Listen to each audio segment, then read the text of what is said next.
Washington's Untrodden Ground article and questions. So the first one was describe why Washington's presidency is considered so important to the country. And what I wanted you to think on is that since he was the first, he would be setting that example, that precedent that other people would follow throughout history. And he realized that. And so that's what I wanted you to focus in on. Why was his presidency considered so important? And in class, we tried to think about somebody who was the first at doing something and about the situation they were in. And some students mentioned Neil Armstrong, first on the moon, Jackie Robinson, the first to cross the color barrier in the Major League Baseball. Others thought of Barack Obama. So the idea is, being the first, you realize the eyes of the world are on you. Washington had a lot of challenges. So in this question, I wanted you to explain at least two, and I'm going to give you three that he faced as our first president, other than being our first president. So if you had down some of the things that he's the first and he's setting examples, I want you to add to your answers. So first one was the idea that the financial mess that the United States was in, that was first and foremost. He had to fix the financial mess that the Articles of Confederation had left the government in. The second one was about a relationship, and that is obviously repairing our relationship with Great Britain, now as an equal country in the world. And so he wanted to set about that. And finally, he wanted to deal with how do we deal with both the Native American problems, the Indians on the frontier, and how do we spread west and develop the western areas of our growing country. The next question was describe how Washington attempted to bring respect to this office of the president. And so in the article they talk about a few basic things. The first thing that they mention is that he dressed well. He always looked very professional, very respectable, and so that was important for him to push that attitude out towards the rest of the public and the world.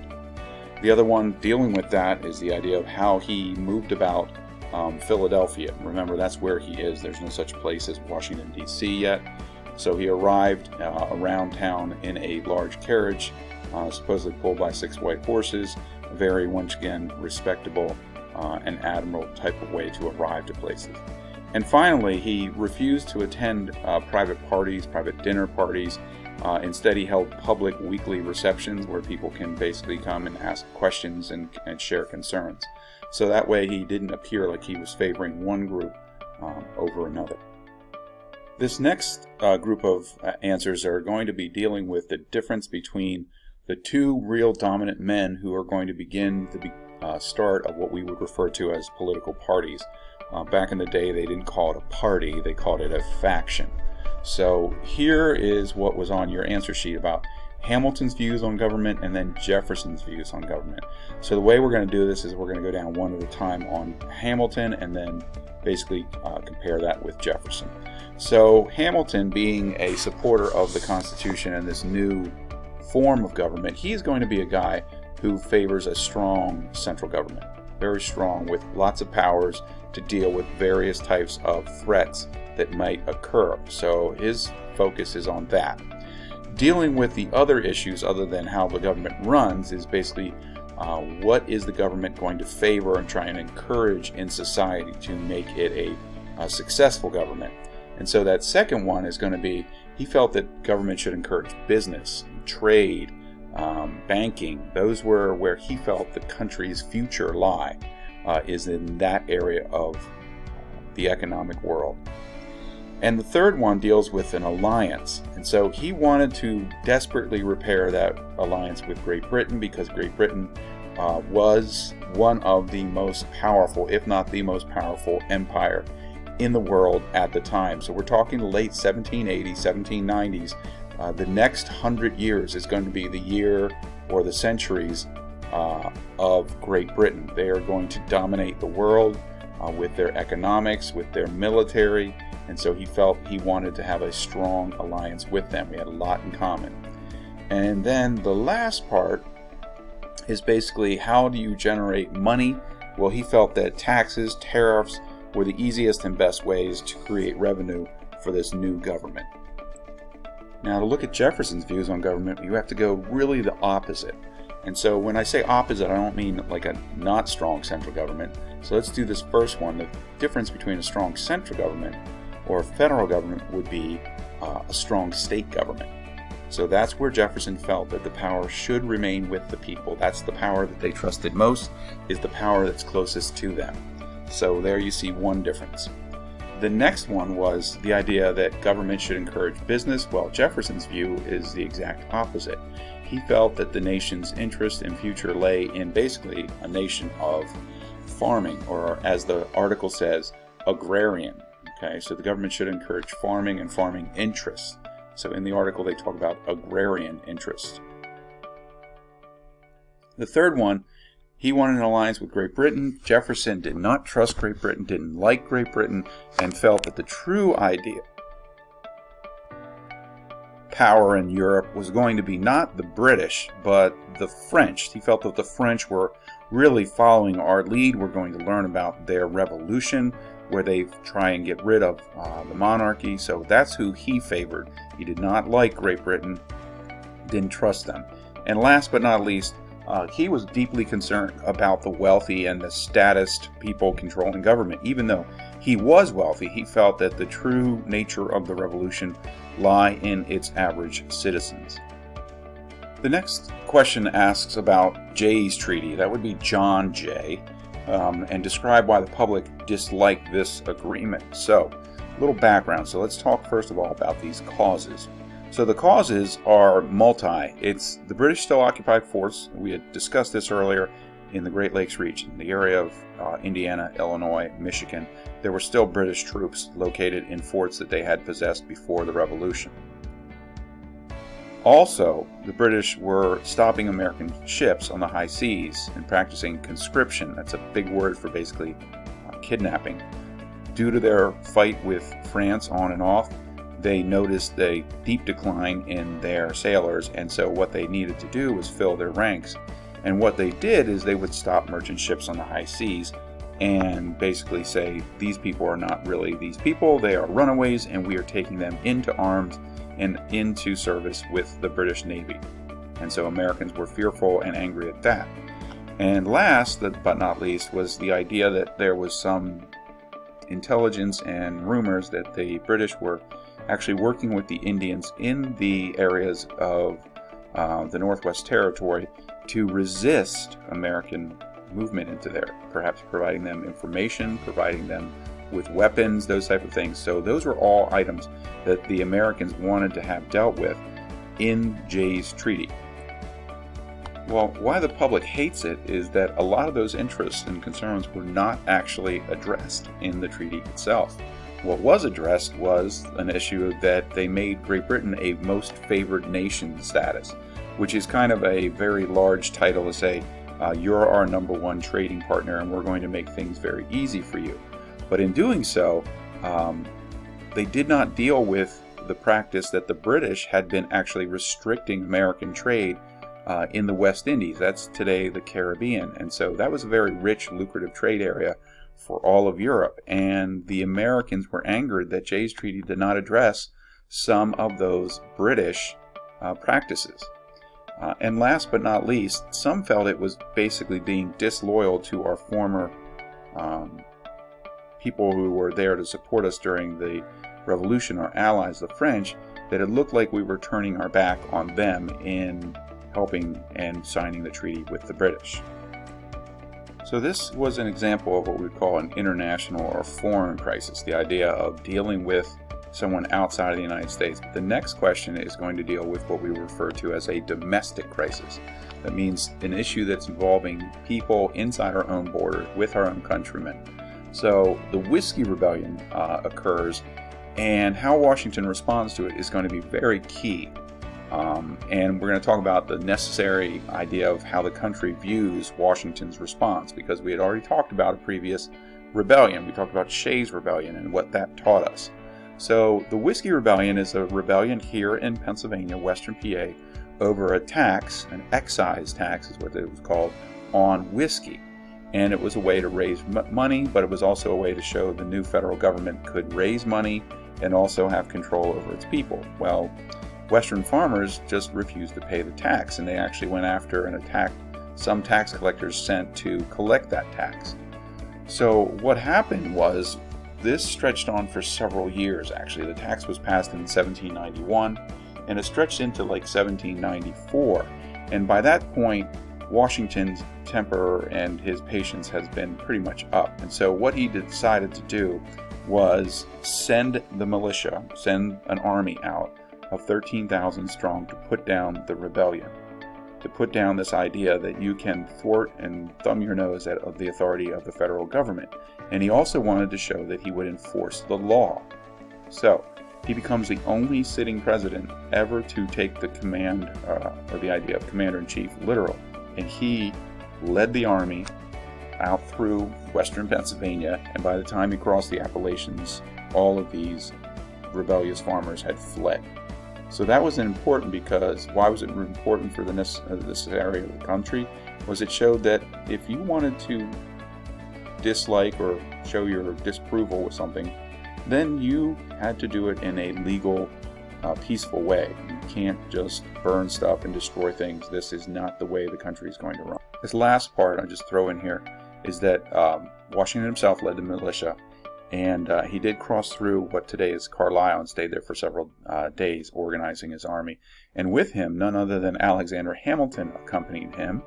Also with him was the governor of Pennsylvania, and also Secretary of War Knox, because it was a military operation. Number 7 is another domestic issue, and as they refer to it as the Indian quote-unquote situation. And what Washington really struggled with was how to handle it. He did not want to evict these tribes from their native homelands. There had lived literally for 1,000 years.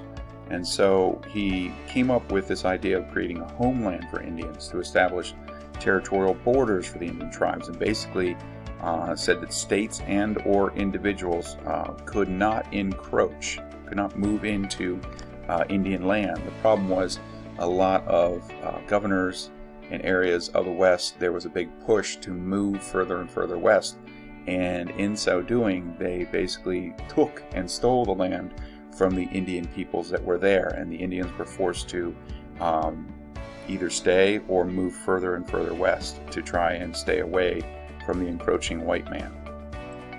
The last question, we're going to address it again in section 2, but when Washington decides after he is reelected that he's not going to run for a third term, he decides he's going to sit down and write a farewell address. And every year on the anniversary of his death, which is December 14th, 1799, so in December of this year, they'll read his farewell address. And it's very important that we hear what Washington warned us against. The two things that he really concerned themselves were the fear of political parties and what they could and would and maybe do to the country itself. He talked about factions. Again, the word parties was not in existence at the time. He saw division, he saw strife, he saw conflict, and not the positives of the parties and the ideas. The other thing that he feared was these things that he referred to as entangling alliances, meaning try and stay out of these treaties that tie us into Europe, because you had to understand at the time Europe was frequently at war with each other, and the idea of trying to pull this new young United States into it was not in our best benefit or basically anything positive in our future. So he said stay out of those things. So we'll talk more about that in the future. The next questions are dealing with selection of the capital. That was called the capital idea. Most of you did fine with this. When was the site of city of Washington, D.C. selected? It was selected by Washington. He did give his input of where the new city should be located, and that was done in 1790 while he's president. By this point, the capital had moved from New York City to Philadelphia and would be there for the next 10 years as they work on creating the federal city, building it, all those types of things. Now, what was the city originally going to be called? Some of you got this wrong, so the answer is the Federal City. I know it doesn't have a lot of pizzazz, but that is the name, that's the answer. Some of you picked the Gateway to the West. No, that is in reference to the Potomac River itself, which of course Washington, D.C. sits along. The two opposing ideas on how to select the city's location, well, Northerners wanted a city that was large. So hopefully maybe it would be New York or Philadelphia, but Southerners wanted more of a one that's geographically centered in the United States. Now, when you think of it at that point, you got to think of the United States as a north-south nation, not an east-west nation. So the idea where that's selected was, where is middle point between the north and the south? The next question is asking a simple one of who designed the city, and then explain some prominent features of his design. So Washington, D.C. is like Philadelphia and most of New York, meaning that it is a planned city, that it was drawn out on paper and planned even before the first tree was knocked down and any of the various structures were ever built. So the man who did that was a Frenchman, actually. Pierre L'Enfant is the way you say that, L'Enfant. And he is the person who is the architect of Washington, D.C. Part of his designs were basically large avenues. So if anybody's ever been to Washington, D.C., you realize they're very large, sweeping avenues. If you take a look here at the picture here, you can see centered in his design, obviously, would be the Capitol. Okay. Then a large grassy area referred to as the Mall. Okay. And then he would also have this area known as for the President's House, the White House. You can sort of see here. And this one has been updated a little bit to show you where the location of the Washington Monument is, and then eventually the Lincoln Memorial. But the Washington Monument takes almost 100 years to go to completion. And the Lincoln Memorial wasn't finished until the 20th century, into the 1920s or 30s, I believe. So the idea, I know that they look like they've been there for a very long time, but that is the idea of his plan. The McMillan plan we'll talk about a little bit more in depth, because for a long period of time, L'Enfant's vision was not actually implemented. There was this idea of these large avenues and everything else, but if you looked at Washington in the time of Lincoln, let's say, it was very much a frontier-looking town, because you can see the time period here in 1901 is when they finally put in his true vision. Included in his plan were the idea of circles. There's lots of circles down in Washington, D.C. It's very non-American in some ways. It's very European. So if anybody's ever been to Europe, they have a lot more circles, and that's kind of like what we call a roundabout. There's lots of various public squares all throughout the city, a lot of them dedicated to various people whose importance in American history is located there. When's the city completed? A lot of us got this one wrong. It is around 1800. So when we say the city, we're talking about some of the very basic structures. Congress, the White House is almost done, but even when John Adams moves in, it's pretty basic as far as the way that the structure looks. Who is Benjamin Banneker? Now, Benjamin Banneker is an important person. A 22-year-old man named Benjamin Banneker sat industriously carving cogs and gears out of wood. 22-year-old man named Benjamin Banneker sat industriously carving cogs and gears out of wood. That would, hopefully, chime every hour. All he had to help him was a pocket watch for inspiration and his own calculations. And yet, his careful engineering worked. Striking clocks had already been around for hundreds of years, but Banneker's may have been the first created in America, and it drew fascinated visitors from across the country. In a show of his brilliance, the clock continued to chime for the rest of Banneker's life.